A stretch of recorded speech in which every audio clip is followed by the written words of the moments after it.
Welcome everybody to our press conference for the Hoops Classic presented by Alta Fiber to announce the renewal of one of the great rivalries in this college basketball hotbed. I'm Brooks Downing, President and CEO of BDG Sports based down in Lexington. We'll be your event operator. I've had the pleasure of working with both of these gentlemen here throughout the years on numerous events, so welcome back guys. It was 2010 since these teams last met on the hardwood, and today I'm joined by Anthony Grant and Wes Miller to announce that the Cincinnati-Dayton rivalry will be relaunched here at the Heritage Bank Center on December 16, 2023. This venue, which is undergoing several renovations, including all new seating, will be split at half court.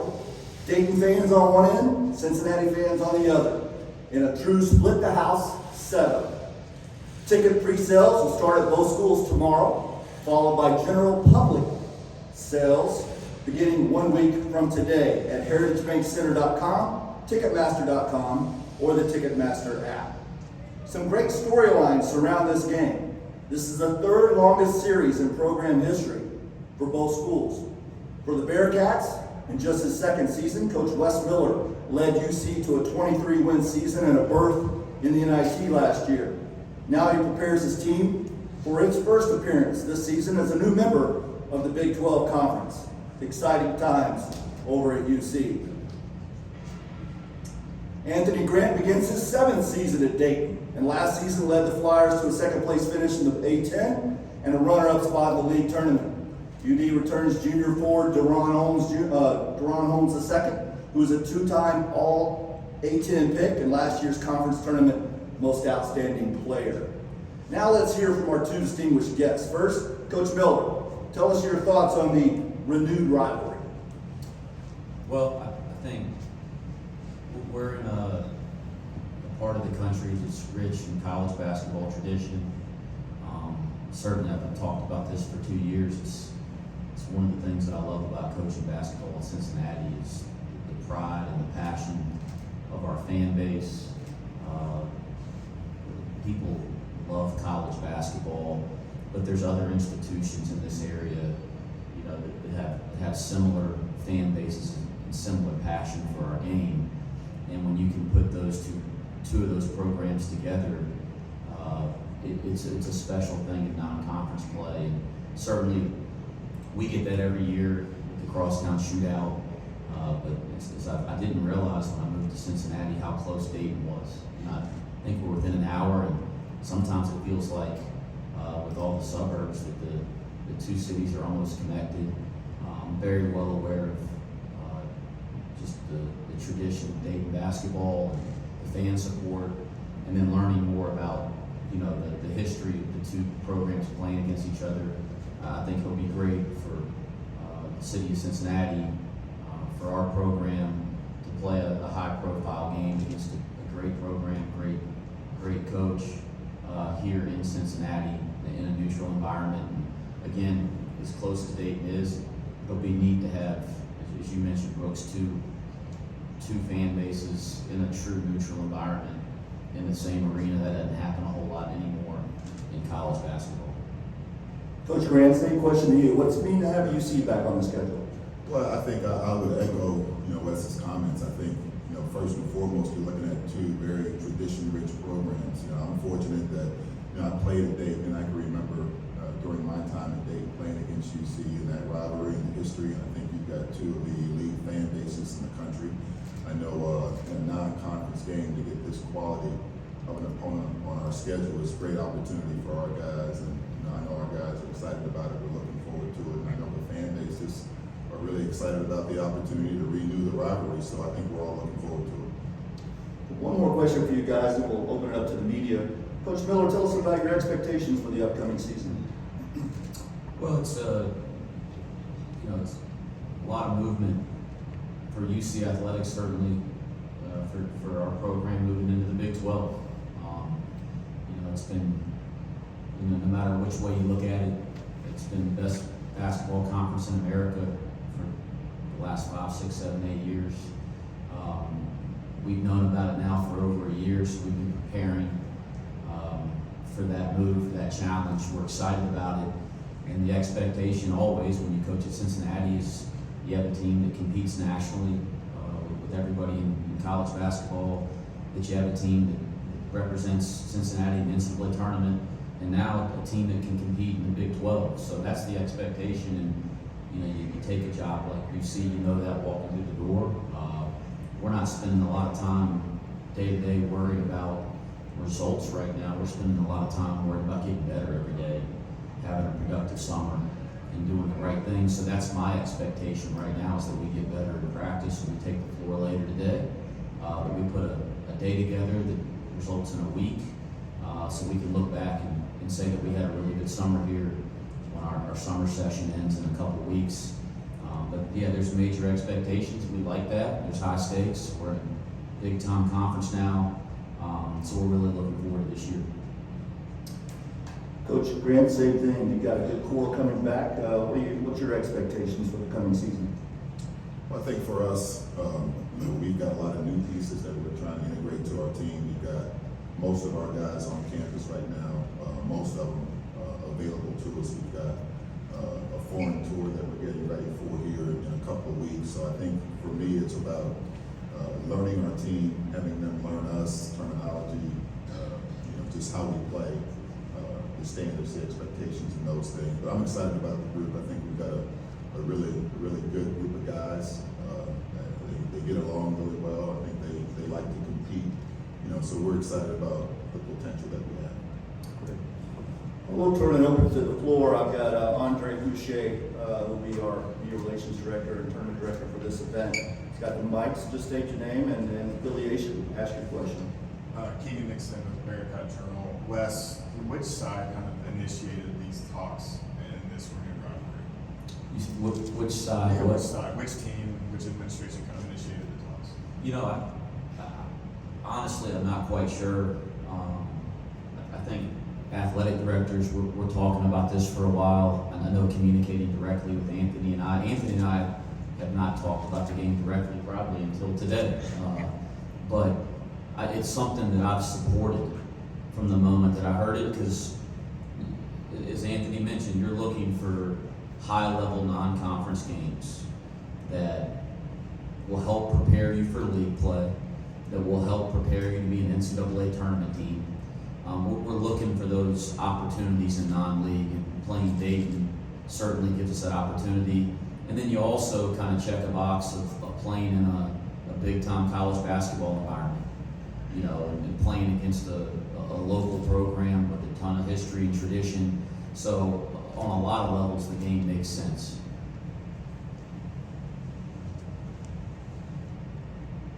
Hi, Wes. Ryan Roberts with That Large Bid.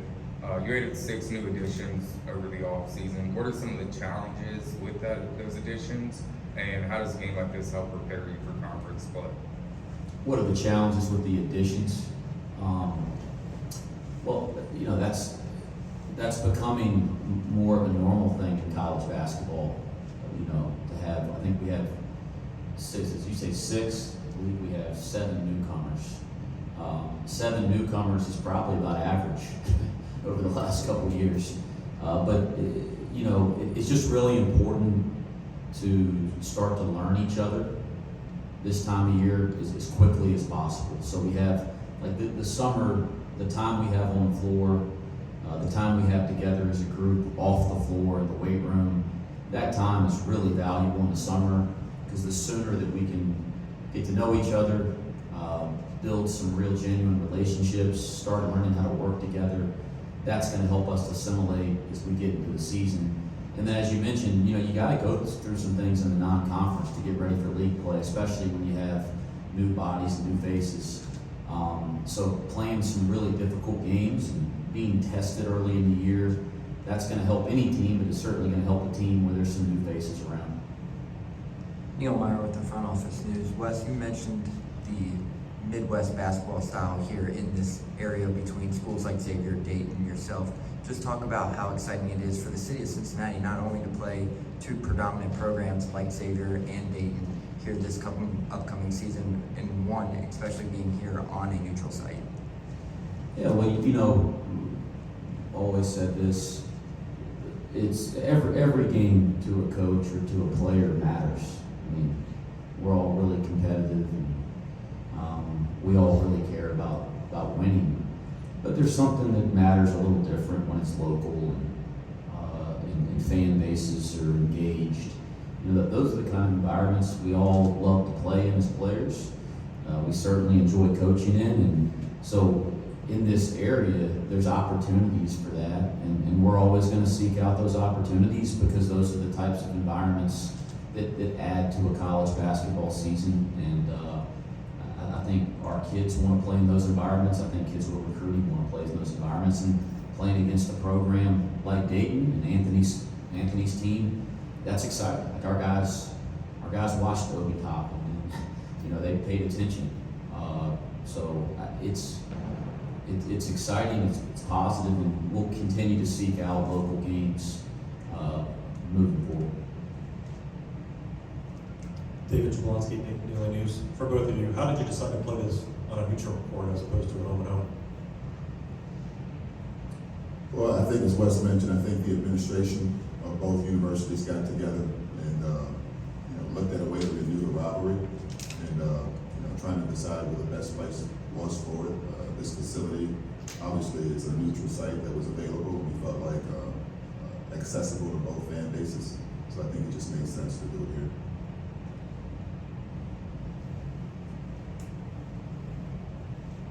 Scott Springer, Cincinnati Enquirer. Coach, did you ever play Dayton before at any of your previous stops, and what's your knowledge of the Flyers? I mean, normally they have a pretty good fan base. That's how they got the first floor and all that stuff. No, never coached or played against Dayton. I played in Dayton's arena in 2006 in the NCAA tournament as a player. We lost to George Mason in the second round, so I don't want to ever play there again. Joking, but no, I've never coached or played a game against Dayton, but just followed Dayton's program for years and have tremendous respect for the history of the program, and then for the job that Anthony's done and some of the teams that he's had here over the last couple of years. Katie Capuso with Spectrum News. Coach Grant, this is the second game announced this preseason against a team here in Ohio.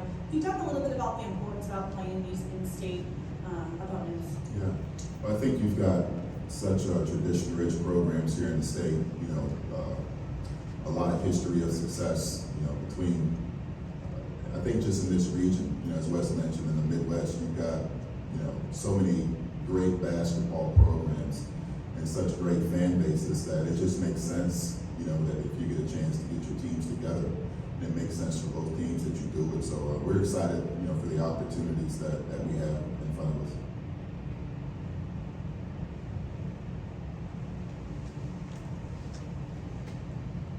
Coach, there's 7 guys on your roster on the website. I'm going to assume you're going to have more than 7 when you come December 16th. Yeah, I think we've updated the website, if I'm not mistaken. I think we've got a pretty current roster. As Wes mentioned, you've got, I think, the normal activity right now for college basketball is there's fluctuation in your roster. So I think we've been able to put together a group of guys that will be competitive, that are excited to play with each other, and looking forward to get prepared for the upcoming season. Coach Grant, obviously the second-year option for this matchup. Is there interest? I'm sorry, say that again. The second-year option for the matchup for next season in 2024. Do you think there's interest on both sides that this could turn back into a consistent annual rivalry? Well, I don't think we've had that conversation as of yet, so I'd be making something up if I were to respond to that. I really, we're looking forward to this opportunity in front of us, and then we'll see what happens from there.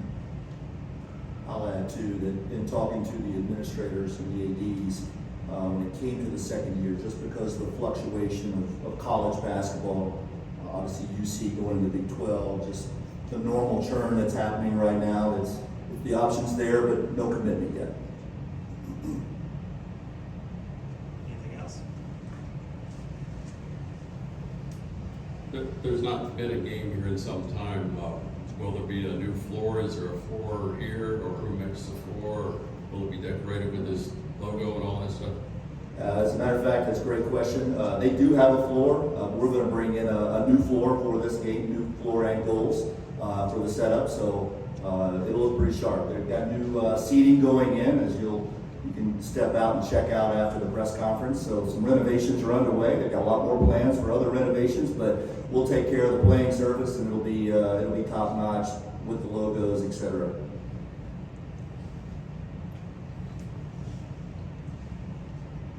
Any other questions for the coaches? All right, well, again, thank you both coaches for taking the time out.